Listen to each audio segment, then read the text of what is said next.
You remember the street rat with a heart of gold, the singing genie, the magic carpet ride under a starlit sky. But what if I told you the Aladdin you know is a ghost, a sanitized phantom created by Hollywood to hide a much darker, more unsettling truth? The real story doesn't begin in a Disney storyboard. It begins in a 1700s Parisian study, fueled by the memories of a Syrian traveler and a manuscript stained with betrayal, greed, and cold-blooded murder. Welcome back to the shadows of the 1001 Nights. Tonight, we aren't looking for a diamond in the rough. We are looking for the truth. For centuries, the tale of Aladdin has been the crown jewel of the Arabian Nights. Yet it was never actually in the original medieval Arabic manuscripts. It is an orphan tale, a story that appeared mysteriously in the 18th century through a chance encounter between a French scholar and a storyteller from Aleppo.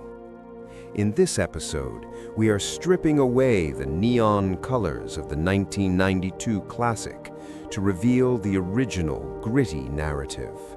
We'll explore the delinquent origins of Aladdin, the terrifying sorcerer who wasn't a royal vizier, and the second, even more dangerous villain that Disney completely erased. Close your eyes. Let the world outside fade away.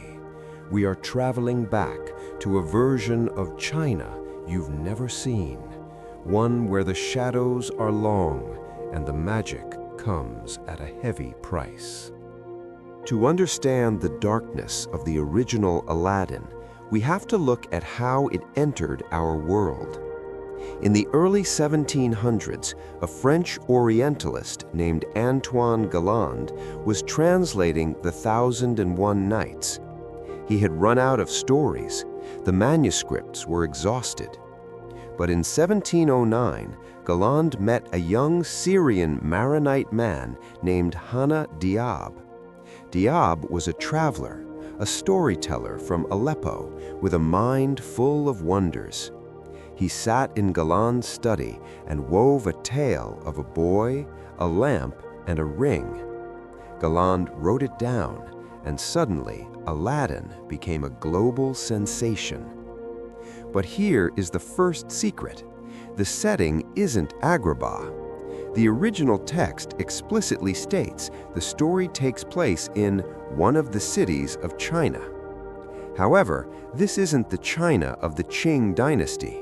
It is a dreamlike Islamic version of the East, a place where the Sultan has a vizier, the people go to mosques, and the social structures mirror the Ottoman Empire. It was a world of the other, designed to feel vast, distant, and dangerous. In the Disney version, Aladdin is a street rat only because he's poor. He's noble, he feeds hungry children, and he's misunderstood. The original Aladdin? He was a nightmare for his parents. Hana Diab described Aladdin as a lazy, stubborn, and utterly disobedient youth. He refused to learn a trade.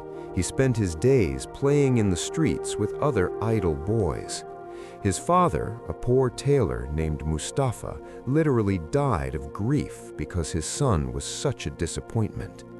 Even after his father's death, Aladdin refused to work, leaving his mother to spin cotton just to keep them from starving. There is no heart of gold here. There is only a boy who is stagnant, waiting for the world to give him something for nothing. And that is exactly when the darkness finds him. Enter the villain. He isn't Jafar, the Sultan's advisor. He is a powerful, nameless African magician from the Maghreb. He doesn't want to marry a princess. He wants ultimate power, and he spent years searching for it. The magician finds Aladdin in the street and lies to him, claiming to be his long-lost uncle. He seduces the boy with promises of wealth, buying him fine clothes and expensive meals. But this isn't kindness, it's grooming. The magician leads Aladdin far into the mountains to a secret place. He lights a fire, throws in magic powders, and the earth groans open. Beneath them lies a terrace leading to an underground treasure. The magician gives Aladdin a small magic ring for protection and sends him down with one instruction: fetch the lamp. But when Aladdin reaches the exit, laden with jewels and the lamp, he asks for a hand up. The magician, fearing the boy will keep the lamp for himself, flies into a rage. He doesn't just leave, he uses a spell to seal the earth shut. He buries Aladdin alive in total, suffocating darkness. In the original manuscript, there are two genies. When Aladdin wrings his hands in despair in the dark, he accidentally rubs the ring the magician gave him. A genie of the ring appears, a lesser spirit, but enough to transport him home. Later, when his mother tries to clean the lamp to sell it for food, the genie of the lamp appears. This isn't a blue comedic friend. This is a massive, terrifying entity of smoke and shadow. And it doesn't grant 3 wishes. It is a slave to the lamp. It provides whatever the owner asks for, indefinitely. Aladdin uses this power not for true love, but for status and revenge.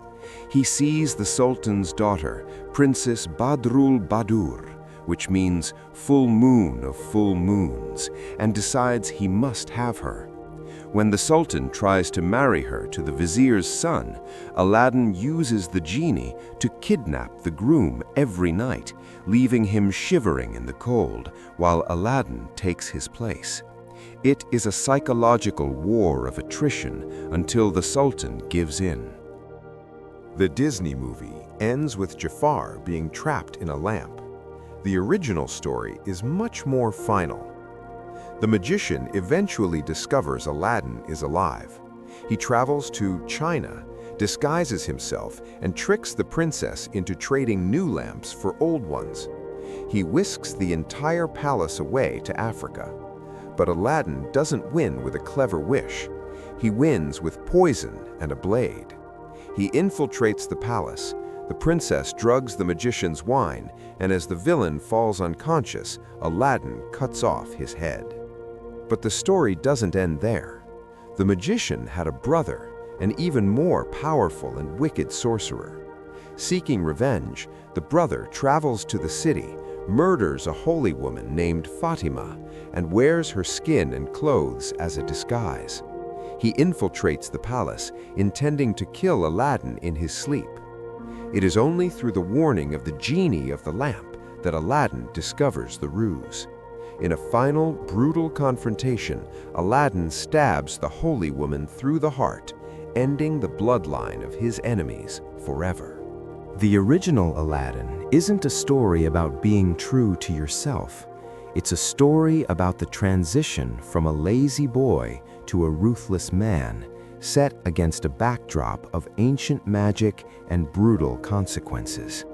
It reflects the anxieties of the 18th century, the fear of the other, the lure of easy wealth, and the reality that in the dark corners of the world, power is rarely handled with kindness.